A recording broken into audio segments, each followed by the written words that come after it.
बीच चौराहे पे चप्पल से मारना चाहिए, वो लुच्चा है, लफंगा है। आप इतनी सभ्य और संस्कृति से जुड़ी हुई हैं तो कल से बढ़िया साड़ी पहनिए, अपने पति को प्रणाम कीजिए, अपने पति को इज्जत दीजिए, ससुर भसुर के सामने घूंघट लेकर के चलिए। नहीं देती इज्जत, नेहा सिंह राठौर नहीं देती इज्जत। सुने हैं उनका ब्लॉग, सुने हैं हिमांशु रे, हिमांशु तुम सर्च करके देख लीजिएगा।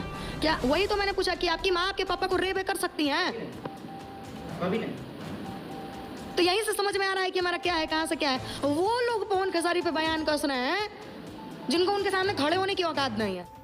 पहली बार तान्या झा ने नेहा सिंह राठौर को जम के रेला। तो क्या है खबर इस वीडियो में हम जानने वाले हैं। तो वैसा अगर आप पावर स्टार पवन सिंह के सच्चे फैन हो तो चैनल को सब्सक्राइब करके छोटा सा कमेंट जरूर करना और वीडियो आप पूरा जरूर देखिए। देखा जाए तो नेहा सिंह राठौर हो सकता है कि कांग्रेस से उनको टिकट मिल जाए और शायद वो चुनाव लड़ना चाहती, इसलिए सोशल मीडिया पे ज़्यादा वो एक्टिव रहती हैं और साथ में हर न्यूज़ पे वो आना चाहती हैं क्योंकि उनका फेम बढ़ना चाहिए और लोग उन्हें जाने ताकि उनको टिकट मिलने में काफ़ी ज़्यादा आसानी हो। और भोजपुरी इंडस्ट्री में पावर स्टार पवन सिंह और खेसारी लाल यादव सबसे बड़े पिल्लर हैं और इनको खोदने से हो सकता है कि ये सोशल मीडिया पे काफ़ी ज़्यादा सुर्खियों में बन जाए।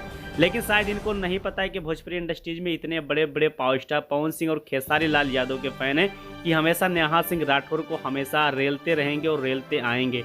तो वैसे इस पर आपका क्या राय चल रहा है कमेंट बॉक्स में कमेंट जरूर करिए और इस पर जो भी प्रतिक्रिया होगा 100% आप दे सकते हैं।